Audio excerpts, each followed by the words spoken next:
और दिल्ली विधानसभा चुनाव के लिए मतदान। दिल्ली की सभी 70 विधानसभा सीटों पर वोटिंग सुबह 7 बजे से शाम 6 बजे तक वोटिंग होगी, यानी कि जो प्रक्रिया है वो शुरू हो चुकी है। दिल्ली में 3766 मतदान केंद्रों पर वोटिंग। 699 उम्मीदवारों की किस्मत ईवीएम में कैद होगी। वोटिंग को लेकर सुरक्षा के कड़े इंतजाम भी हैं और निश्चित तौर पर जिस तरीके से प्रचार प्रसार का दौर भी रहा है, जनता के लिए कई सारी योजनाएं लाई गई हैं, कई सारे वादे उनसे किए गए हैं। फिर चाहे आम आदमी पार्टी हो, बीजेपी हो या फिर कांग्रेस हो, तो ऐसे में आज वो दिन है जब जनता मुहर लगाएगी। जनता को आखिर कौन चाहिए, और दिल्ली में आज वोटिंग का दिन है और लोकसभा चुनाव में इंडिया ब्लॉक का हिस्सा रही 5 पार्टियां दिल्ली चुनाव में एक दूसरे के खिलाफ मैदान में हैं। इनमें आम आदमी पार्टी और कांग्रेस सभी 70 सीटों पर आमने सामने है। भाजपा ने 68 सीटों पर कैंडिडेट्स उतारे हैं, 2 सीटें सहयोगी पार्टियों को दी हैं। इसमें जनता दल यूनाइटेड ने बुराड़ी और लोक जनशक्ति पार्टी रामविलास ने देवली सीट से प्रत्याशी उतारे हैं। अधिक जानकारी के लिए हमारे political editor Rajiv Tiwari phone line पर जुड़ गए हैं। राजीव, क्या कुछ पूरी जानकारी? देखिए, प्रचार प्रसार का दौर भी देखा है, तमाम वादे जनता से किए गए हैं। आज जनता उन पर मुहर लगाने जा रही है, कैसी सुरक्षा की दृष्टि से इंतजामात हैं? देखिए, आज दिल्ली में जो है विधानसभा चुनाव है, उसका मतदान जो है आज तारीख जो था उस तारीख आज ही है। और आज कहा जा सकता है बहुत दिल्ली के लिए बहुत ही महत्वपूर्ण दिन है, क्योंकि दिल्ली की जो जनता है 70 की 70 विधानसभा सीट के लिए अपने नेता को चुनेगी, अपने विधायक को चुनेगी, जो दिल्ली का विकास करने का चुनाव में वादा कर रहे थे। तमाम राजनीतिक दलों के भी नेता प्रत्याशी चुनावी मैदान में हैं और निर्दलीय भी इस बार चुनावी मैदान में हैं। तो बहुत ही महत्वपूर्ण दिन है, क्योंकि देखिए 7 बज गए हैं और सभी बूथों पे जो है मतदान प्रक्रिया शुरू हो गई है। अब राजधानी दिल्ली की बात है तो थोड़ा सा लोगों को वेट करना पड़ेगा, क्योंकि यहाँ भी लोग जागरूक हैं। वाले जो फार्मूले हैं, चुनाव आयोग का जो फार्मूला है उसको इम्प्लीमेंट यहाँ भी देखा जा रहा है। धीरे धीरे लोग घरों से निकल रहे हैं और जैसे एक वो अनुमान है कि 8 बजे के बाद तेजी से लोग घरों से निकलेंगे और अपने मत का प्रयोग करेंगे। लेकिन सुबह का समय है और आज का दिन बहुत महत्वपूर्ण है। देखिए, जहाँ तक सुरक्षा व्यवस्था की बात की जाए तो सुरक्षा व्यवस्था सभी बूथों पे चाक चौबंद किया गया है और कहीं पे जो है किसी प्रकार का कोई अफवाह पहले या तमाम तरह की जो स्थितियां पैनिक, उन तमाम चीजों को ध्यान में रखते हुए चाक चौबंद किया गया है। दिल्ली पुलिस पूरी तरह से अलर्ट है। दिल्ली पुलिस के अधिकारी की बात कीजिए या जो उनके कांस्टेबल हैं, चप्पे चप्पे पे जगह जगह पे हैं और दिल्ली पुलिस के जो अधिकारी हैं IPS रैंक के, सब सुराग से ही मार्च कर रहे हैं कि कहीं पे कोई अव्यवस्था न हो। और चुनाव आयोग ने निष्पक्ष चुनाव कराने की पूरी जिम्मेदारी ली है। चुनाव आयोग के अधिकारियों की भी कल मीटिंग हुई थी। ईवीएम कहीं पर कोई गड़बड़ी न हो, ईवीएम में इन तमाम चीजों को ध्यान में रखते हुए सारी व्यवस्था चाक चौबंद की गई है। अब जो है दिल्ली की जनता चुनाव प्रचार में आपने देखा होगा, चाहे वो गृह मंत्री अमित शाह चुनाव प्रचार कर रहे हो, योगी आदित्यनाथ कर रहे हो, राहुल गांधी कर रहे हो, प्रियंका गांधी कर रहे हो, अरविंद केजरीवाल, सभी लोग लुभावनी बातें किए हैं कि अगर हमारी सरकार बनती है तो हम किस तरह का डेवलपमेंट करेंगे। लेकिन जनता पूरी तरह साइलेंट रही है। जनता किसके साथ जाती है ये देखना महत्वपूर्ण होगा। 8 तारीख को नतीजे आएंगे, लेकिन आज का दिन खास इसलिए है कि आज देखिए, आज दिल्ली की जनता 70 विधानसभा सीट है, यहाँ पर किसे चुनती है, किसकी सरकार बनती है, सभी लोग अपने अपने हिसाब से लोग लुभावनी बातें की हैं कि डबल इंजन की सरकार बनेगी तो हम क्या करेंगे। अरविंद केजरीवाल ने कहा है कि हमको एक बार और मौका आप लोग दीजिए, उसके बाद हम दिल्ली को और भी तेजी से विकास करेंगे। जो समस्याएं हैं मूलभूत, चाहे वो पीने की पानी हो या सीवर लाइन की समस्या है, सड़क की समस्या है, सब चीजों को दूर करेंगे। कांग्रेस के लोगों ने वादा किया कि जिस तरह से शीला दीक्षित की सरकार में डेवलपमेंट हुए थे उसी तरह से कांग्रेस की सरकार बनती है तो डेवलपमेंट होंगे। लेकिन जनता किसके साथ जाएगी या तो 8 तारीख को पता चलेगा। फिलहाल इतना जरूर है कि देखिए, जनता में इस बार जी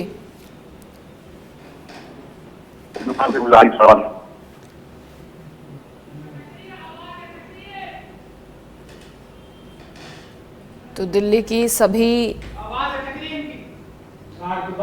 70 विधानसभा सीटों पर वोटिंग है और जानकारी लगातार हमारे पॉलिटिकल एडिटर राजीव तिवारी देंगे। लेकिन फिलहाल लगातार आपको बता दें, वोटिंग को लेकर सुरक्षा के भी कड़े इंतजामात किए गए हैं और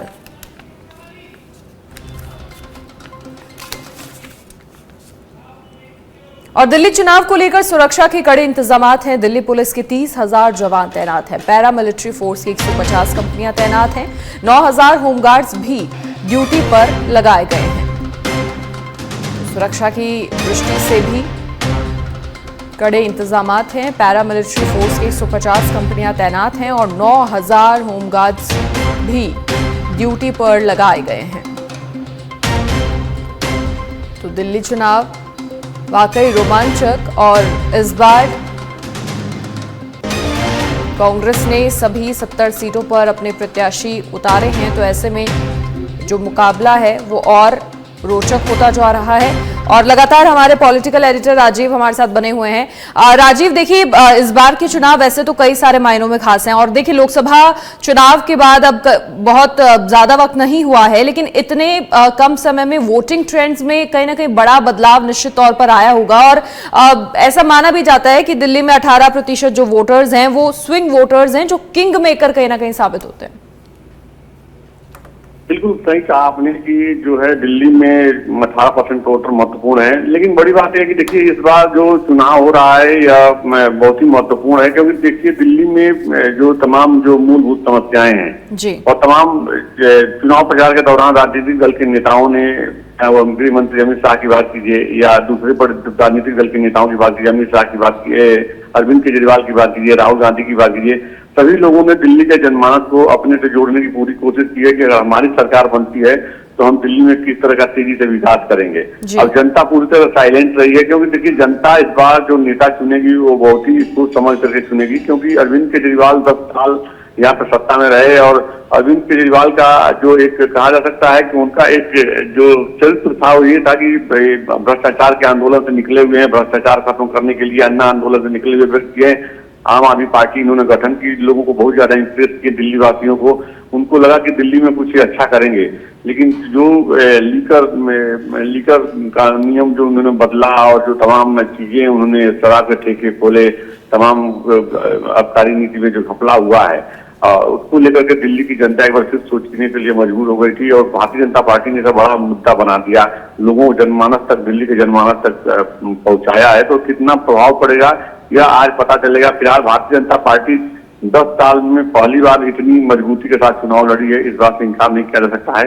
प्रधानमंत्री नरेंद्र मोदी की बात कीजिए, गृह मंत्री अमित शाह की बात कीजिए, या उत्तर प्रदेश के मुख्यमंत्री योगी आदित्यनाथ की बात कीजिए, राजस्थान के मुख्यमंत्री भजनलाल शर्मा की बात कीजिए, सभी लोग दिल्ली में जोरदार तरीके से चुनाव प्रचार किए और लगातार इस बात का हवाला देते रहे कि जो भी बीजेपी शासित राज्य हैं, देखिए कैसे विकास वहां पे हो रहा है।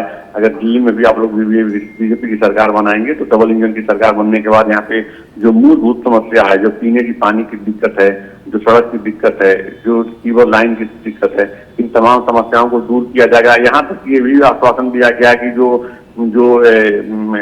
कच्ची बस्तियां हैं, मतलब जो लाल डोरी बोला जाता है दिल्ली में, जो अवैध कॉलोनियां हैं, उनको भी परमानेंट कर दिया जाएगा। तो अपनी तरफ से सभी राजनीतिक पार्टियों के नेता, जो भारतीय जनता पार्टी की बात कीजिए, दूसरे राजनीतिक दलों की बात कीजिए, सबने पूरी ताकत के साथ चुनाव लड़ी है। तमाम आश्वासन दिए गए हैं, लोक लुभावनी भी बातें की गई हैं, लेकिन जनता किसके साथ जाएगी? जनता धीरे धीरे घरों से निकल रही है और अपने अधिकार का प्रयोग कर रही है और बहुत खामोशी के साथ कहा जा सकता है कि अपने नेता को चुन रही है जो उनका विकास कर सके, उनकी समस्याओं को दूर कर सके। दिल्ली में 70 विधानसभा सीट है और सभी सीटों पर सभी राजनीतिक दल के नेता मजबूती से चुनाव लड़ रहे हैं। जो कैंडिडेट घोषित हो गए उसके बाद से ही लगे हुए थे कि हम ये करेंगे, हम वो करेंगे। अब नई दिल्ली सीट सबसे रोमांचक है, क्योंकि देखिए यहाँ पर पूर्व मुख्यमंत्री अरविंद केजरीवाल हैं, तो भारतीय जनता पार्टी ने पूर्व मुख्यमंत्री साहिब सिंह वर्मा के बेटे प्रवेश वर्मा को चुनावी मैदान में उतारा है। वहीं कांग्रेस पार्टी ने शीला दीक्षित जो पूर्व मुख्यमंत्री रही हैं, उनके बेटे संदीप दीक्षित को उतारा है। अब आतिशी की बात कीजिए, जो कालका जी विधानसभा सीट से चुनाव लड़ रही है, तो आतिशी के सामने रमेश बिधूड़ी हैं। अब कल आरोप प्रत्यारोप लगा है चुनाव आयोग में। आज 5:30 बजे जो जानकारी मिली, 5:30 बजे अरविंद केजरीवाल और आतिशी जो दिल्ली के मुख्यमंत्री हैं, ये लोग जाएंगे शिकायत करने के लिए। तो अभी भी आज भी जो है आरोप प्रत्यारोप का दौर देखने को मिल रहा है। जीत किसकी होगी जनता तय करेगी, 8 तारीख को नतीजे आएंगे, लेकिन दिल्ली में माहौल पूरी तरह गर्म है। जी बिल्कुल राजीव, जैसे आपने जिक्र किया अब आतिशी, अरविंद केजरीवाल, इसके अलावा देखिए कई सारी हॉट सीट्स हैं। मनीष सिसोदिया की बात कर लें या फिर अवध ओझा की बात कर लें, तो इनका अपने आप में काफी नाम रहा है। हालांकि मनीष सिसोदिया को काफी मुश्किलों का सामना करना पड़ा है, लेकिन इन दो सीटों की समीकरण विश्लेषण की बात करें तो क्या कुछ देखने को मिलेगा? बिल्कुल, देखिए अगर बात किया जाए अवध ओझा पटपरगंज से चुनाव लड़ने से पहले यहाँ से मनीष सिसोदिया 2 बार विधानसभा चुनाव लड़े, जीते भी और अब शिक्षा मंत्री रहे। शिक्षा का हवाला बार बार केजरीवाल सरकार देती रही है। अरविंद केजरीवाल को बेहतर शिक्षा दिए। लेकिन पटपरगंज विधानसभा सीट की बात की जाए जहाँ से अवध ओझा चुनाव लड़ रहे हैं, क्योंकि अवध ओझा सिविल सर्विसेज की तैयारी कराते हैं, सोशल मीडिया पर हमेशा जो है एक्टिव रहते हैं, लोग उनको पसंद भी करते हैं, बड़ा पसंद करता है। लेकिन बहुत से ऐसे लोग उनको पसंद भी नहीं करते हैं, क्योंकि देखिए सवाल ये है कि दिल्ली की जो जनता है, कहा जा सकता है कि वो भी सोशल मीडिया को बहुत ज्यादा फॉलो करती है। अब सवाल ये उठ रहा है, जहां जहां अवध ओझा प्रचार करने गए और भारतीय जनता पार्टी की कार्यप्रणाली पर सवाल खड़ा करते थे, तो सवाल ये उठ रहा है कि कल तक अवध ओझा तो प्रधानमंत्री नरेंद्र मोदी को कहते थे कि उनके पास जादू और मैजिक है, प्रधानमंत्री तमाम डेवलपमेंट तेजी से उन्होंने कर दिया, 2014 के बाद बड़ा बदलाव कर दिया, तमाम गुणगान करते थे। लेकिन जब उनको आम आदमी पार्टी की तरफ से जब टिकट मिला तो सारे वीडियो डिलीट हो गए।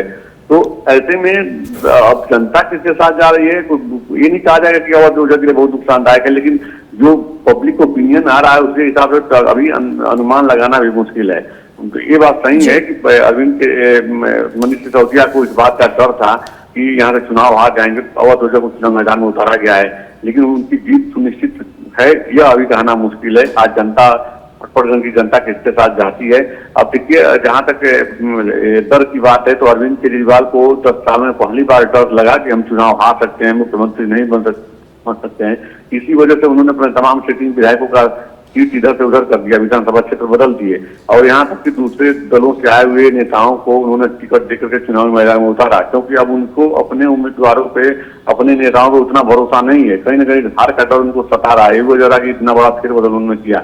फिलहाल जो भी है जनता आज अपना नेता चुनेगी। अब 8 फरवरी को नतीजे आएंगे तो सभी सीटों के अपने अपने समीकरण है और अपने अपने हिसाब से चुनावी मैदान में पार्टियों ने कैंडिडेट उतारा है। लेकिन इतना जरूर है कि नई दिल्ली सीट पर किसकी जीत होगी यह देखना बहुत महत्वपूर्ण है, क्योंकि अरविंद केजरीवाल की प्रतीक्षा दांव पे लगी है इस बात की।